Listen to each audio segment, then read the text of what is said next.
In order to determine the actual frequency of the sound that your instrument would be producing, it can be kind of difficult. So I have a guitar next to me, and if I strum the first string, you can hear the frequency of that first string. It's natural, fundamental frequency. Now, I don't have perfect pitch, so I have no idea what note that is. I don't know how many times that vibrates per second or the frequency. So it would be very difficult for me to try and figure out exactly what note that may be. Let's say I want to design it, however, so I can produce a middle C, which is like a C4 note. That's around 264 hertz, I believe.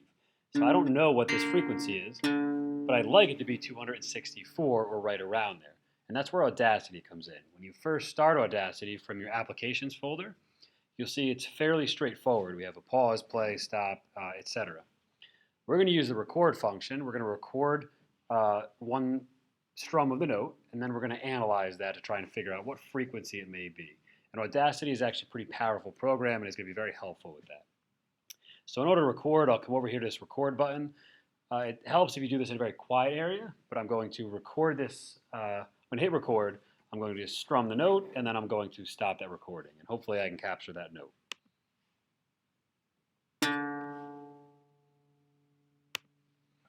Okay, once I have that, you may notice you have some weird noises. You may have some outside noise. Sometimes it's the computer itself, like if you click a button. But this is what I'm concerned with. So I'm going to try and highlight that note, and I can hit play to make sure that I got what I wanted without any outside noise. All right, so it sounds like it's a decent note. So now that I have this highlighted, I can come up here to analyze. And if I want to analyze it, I should plot the spectrum.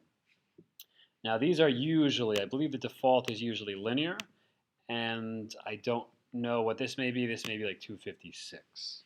So you may first see something like this when you start the program, and that's okay. What we want is we want the peak frequency, because remember, this thing is vibrating and then starts to kind of die out. So what we'd like to look at here is that peak frequency. So it's really hard to see. It's kind of crammed in the corner over here. This is where switching this option to log frequency will probably be one of the best things. It'll kind of smooth it out. It'll give you a much better picture. As you can see, with linear, it's kind of crammed up in the corner up here. If I switch to log, it's much more obvious where this peak would be. Now the size down here, that's your sample size. You could think of that as like the resolution of like a high definition TV or the resolution of a photograph. So the lower it is, the less of these like peaks and defined valleys you'll see. So I generally think about 1024 is one of the best. That's probably what you will be using most often. But I could technically go all the way up, and I could get, well, that didn't do much. I could get a much higher definition. And here, it's too defined, so it's very hard to see what your exact peak is. So I think 1024 is a good resolution. And this would be my peak right here. So if I mouse over the peak, I'm going to slide down here so you can see. If I mouse over the peak, tells you right here, the peak is 286 hertz. That is known as a D4. All right, well, I know that I want a C4, which is known as middle C, and that's closer to 264 hertz, I believe. So this right off the bat tells me it's a little bit too high. It's one note too high. This I could use certainly as the D in my scale, C, D, E, F, G, A, B, etc. But right now, it's a little bit too high for the note that I'm going for. So if I want to lower that frequency, I want to lower the tension, which I will do right now.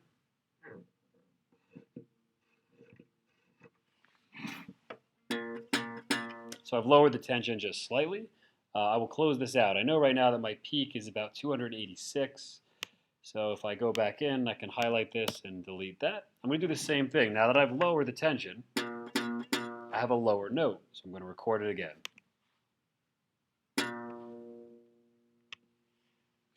All right, so again, I can highlight the portion that I'd like just by clicking and dragging and make sure that there's no outside noise. Sounds good. So we'll go to Analyze, Plot Spectrum. It saved my settings from before, so I'll go find my peak.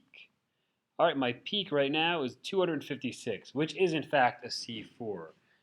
My research told me it was about 264, so we're getting very close. I could always fine-tune this if I'd like to, but I now know that I have hit my C4 note. So you can use this for stringed instruments, and you'd have control over the tension. You could use this for wind instruments to actually test, is the designed length that you utilized, is it producing the note that you would like? So Audacity is a very powerful program. It allows you to kind of adjust what you need to adjust and verify design components.